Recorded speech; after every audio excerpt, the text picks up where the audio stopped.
27 फरवरी 2002 की एक सुबह को एक train Sabarmati express Godhra station पर रुकती है। कुछ ही मिनट में ट्रेन के कोच S6 में आग लग जाती है और देखते ही देखते 59 लोगों की मौत हो जाती है। यह आग सिर्फ साबरमती एक्सप्रेस के एक डिब्बे में ही नहीं लगती, यह आग पूरे गुजरात में दंगों की लहर में बदल जाती है। इस दंगे में 3 दिन के अंदर 1000 से ज्यादा लोग मारे जाते हैं। इस वीडियो में हम गोधरा कांड और इसके कई अनसुलझे सवाल पर बात करेंगे। क्या यह अचानक हुआ हादसा था या सोची समझी चाल? आखिर किसने ट्रेन में आग लगाई और दंगों में शामिल अपराधियों का क्या हुआ? क्या उन्हें सजा मिली? तो नमस्कार दोस्तों, मैं आपका होस्ट सूरज। तो इस कांड को समझने के लिए वीडियो के एंड तक बने रहिए।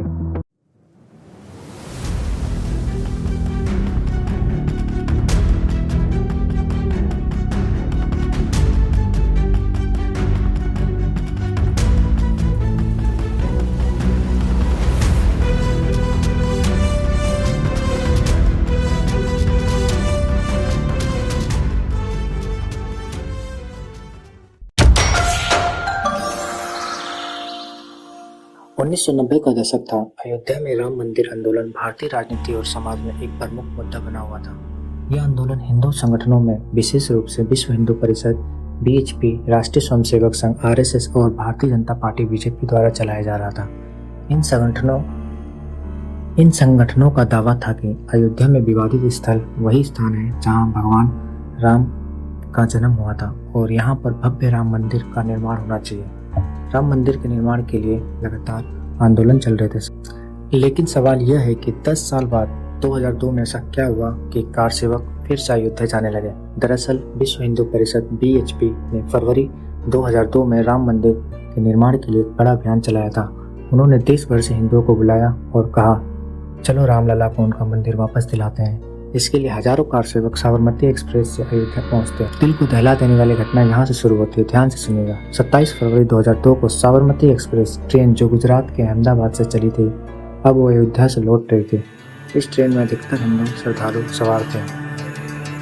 एक रिपोर्ट्स के अनुसार साबरमती एक्सप्रेस की कुल क्षमता लगभग 1100 यात्री को ले जाने की थी, लेकिन उस समय साबरमती एक्सप्रेस में लगभग 2000 लोग ट्रेन के अंदर सफर कर रहे थे, जिनमें से लगभग 1700 लोग तो कार सेवक थे। 2002 की सुबह 7:43 पर साबरमती एक्सप्रेस गोधरा स्टेशन पर पहुंचती है। 5 मिनट रुकने के बाद ट्रेन अपने सफर के लिए रवाना होती ही है कि अचानक से किसी ने चेन खींची और ट्रेन रुक जाती है। ट्रेन में चेन क्यों खींची गई? शुरुआती रिपोर्ट्स के मुताबिक प्लेटफॉर्म पर कुछ लोग छूट जाते हैं, उन्हें ट्रेन में चढ़ने का मौका देने के लिए ऐसा किया गया था। फिर ट्रेन चलती है और लगभग 1 किलोमीटर आगे बढ़कर फलिया नामक स्थान पर रुक जाती है। ये रुकावट चेन खींचने की वजह से हुई या तकनीकी खराबी के कारण आज भी विवाद का विषय है। ट्रेन रुकते ही इंजन ड्राइवर बाहर की ओर देखता है, उसे पत्थरबाजी होती नजर आती है। गोधरा कांड को लेकर कई तरह की बातें सामने आई, लेकिन सबसे चर्चित वर्जन यह है कि जब साबरमती एक्सप्रेस गोधरा स्टेशन के आगे फलिया नामक स्थान पर रुकी तो वहाँ करीब 2000 लोग की भीड़ पहले से ही मौजूद थी। यह भीड़ पत्थरबाजी करने लगी। ये पत्थरबाजी सिर्फ बाहर से नहीं हो रही थी, कुछ लोग कोच S6 और S7 के बीच के हिस्से को फाड़कर अंदर घुसने की कोशिश कर रहे थे, क्योंकि पथराव के चलते पैसेंजरों ने खिड़की दरवाजे अंदर से बंद कर रखे थे। कुछ लोगों ने S6 में घुसकर वहां पेट्रोल की गैलन पलटकर बाहर से उसमें आग लगी हुई रुई और कपड़े फेंक रहे थे। यह घटना इतनी जल्दी हुई कि कुछ मिनट में ही S6 डब्बा जलकर राख हो गया। सरकार के जांच के अनुसार यह हमला पास के घांची इलाके के आए हुए मुस्लिम लोगों ने किया था। गोधरा स्टेशन के पीछे स्थित यह इलाका पूरी तरह से मुस्लिम से भरा हुआ था। अब सवाल ये उठता है, इतनी बड़ी भीड़ अचानक कैसे जुट गई? क्या यह अचानक हुआ था या पहले से प्लान था? चलिए इसको गहराई से समझते हैं। शुरुआती जांच में पहले वहां की स्थानीय पुलिस ने मामले की जांच की, लेकिन बाद में गुजरात सरकार ने राकेश अस्थाना के देखरेख में यह स्पेशल इन्वेस्टिगेशन टीम SIT को गठित किया। SIT ने अब इस घटना छानबीन करना चालू कर दिया था। SIT के रिपोर्ट्स के मुताबिक ये हमला कोई अचानक घटना नहीं थी, एक सोची समझी साजिश थी। इस घटना का उद्देश्य कोच S6 में बैठे कार सेवकों को निशाना बनाना था। रिपोर्ट्स में कहा गया कि 26 फरवरी 2002 की रात गोधरा के सिग्नल फलिया इलाके में अमन गेस्ट हाउस में इस प्लान को बनाया गया था। प्लान में था कि कल जब ट्रेन स्टेशन पर आएगी उससे पहले उनके 2000 आदमी फलिया रेड लाइट पर ट्रेन का इंतजार करेंगे और ट्रेन रुकते ही उस पर हमला कर देंगे। और रिपोर्ट्स के अनुसार हमलावर 140 लीटर पेट्रोल का भी इंतजाम किए थे ताकि ट्रेन पर हमला कर सकें। 2002 गोधरा कांड में मौलाना उमर जी को मास्टरमाइंड माना जाता है। वो एक मुस्लिम दल का लीडर था जिसने अपने फॉलोअर्स को ट्रेन पर अटैक करने के लिए इंस्टिगेट किया था। यह अटैक कम्युनल टेंशन को बढ़ाने के लिए किया गया था। दूसरा आरोपी हाजी बिल्ला था। हाजी बिल्ला जो रेलवे स्टेशन पर चाय बेचता था, इसे इस घटना का मुख्य योजनाकार बताया गया। उस पर आरोप यह है कि उसने ट्रेन को चेन पुलिंग करके रोका और भीड़ को कार सेवकों की जानकारी दी। वहीं SIMI student Islamic movement of India के लोगों पर भी होने का शक है।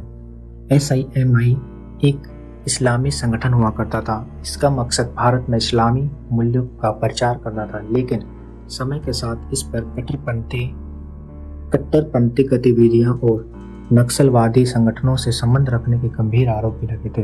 कहा जाता है कि इस संगठन के मेंबर गोधरा स्टेशन के आगे, जहां यह साबरमती एक्सप्रेस को चलाया जा रहा था, वहां उन्होंने भीड़ को हमले के लिए उकसाया था। फॉरेंसिक रिपोर्ट्स के अनुसार ट्रेन को कई बार चैन खींचकर रोका गया था। पांचवा आरोपी नन्नू मियां, पूर्व CRPF अधिकारी को भी इस षड्यंत्र में शामिल बताया गया। छठा आरोपी रज्जाक कुरकुर भी साजिश में शामिल था, जिसने पेट्रोल खरीदने और स्टोर करने के लिए उस पर आरोप लगाया गया था। गोधरा में हुए हादसे में कुल 94 आरोपियों के खिलाफ मुकदमा चला। 2011 में ट्रायल कोर्ट ने 63 आरोपियों को बरी कर दिया, जबकि 31 को दोषी ठहराया गया था। 11 आरोपी को फांसी और 20 आरोपियों को उम्र कैद की सजा सुनाई गई। हालांकि 2017 में गुजरात हाईकोर्ट ने 11 दोषियों की फांसी की सजा उम्र कैद में बदल दी। कई आरोपियों को पर्याप्त सबूत न होने की वजह से बरी कर दिया गया था। इनमें से प्रमुख नाम मौलाना उमर जी का था, जिसे सरकारी एजेंसियों ने घटना का मास्टरमाइंड भी बताया था, लेकिन अदालत में उसके खिलाफ कोई ठोस सबूत पेश नहीं हुआ। लेकिन यह मामला अभी भी विवादित है। गोधरा कांड से जुड़े मामले में सुप्रीम कोर्ट 15 जनवरी 2025 को अपना अंतिम सुनवाई करेगी। इस सुनवाई में मुख्य रूप से गुजरात सरकार और दोषी द्वारा दायर अपीलों पर निर्णय लिया जाएगा। सुप्रीम कोर्ट ने स्पष्ट कहा है कि गोधरा कांड से जुड़े मामले में सुनवाई अब टाली नहीं जाएगी और यह 3 दिन तक लगातार चलेगी। ये सुनवाई इस बात पर है कि फांसी की सजा को उम्र कैद में बदलने के फैसले को चुनौती दी जाए, जो आरोपियों पक्ष द्वारा की गई है। आखिर फैसला क्या होगा?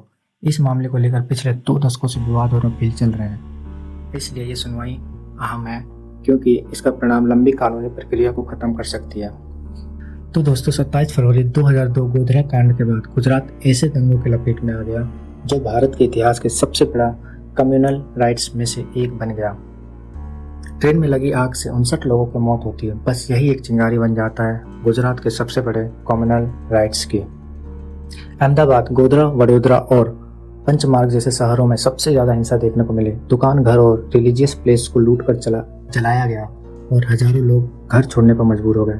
रिपोर्ट्स के मुताबिक 1000 से ज्यादा लोग दंगों में मारे गए, जिनमें से ज्यादा मुस्लिम कम्युनिटी के लोग थे। यह हिंसा और दंगों का असर गुजरात के पॉलिटिक्स और सोसाइटी पर आज तक देखने को मिल रहा है। अगर आप गोधरा कांड के बाद गुजरात में हुए दंगों को अच्छे से समझना चाहते हैं, तो आप नीतीश राजपूत की वीडियो गोधरा कांड एंड गुजरात राइट्स जरूर देखिए। मैं इस वीडियो का लिंक अपने डिस्क्रिप्शन बॉक्स में डाल दूंगा। ये वीडियो आपको सिर्फ फैक्ट ही नहीं, बल्कि इस घटना के पीछे का पर्सपेक्टिव भी समझने में मदद करेगी।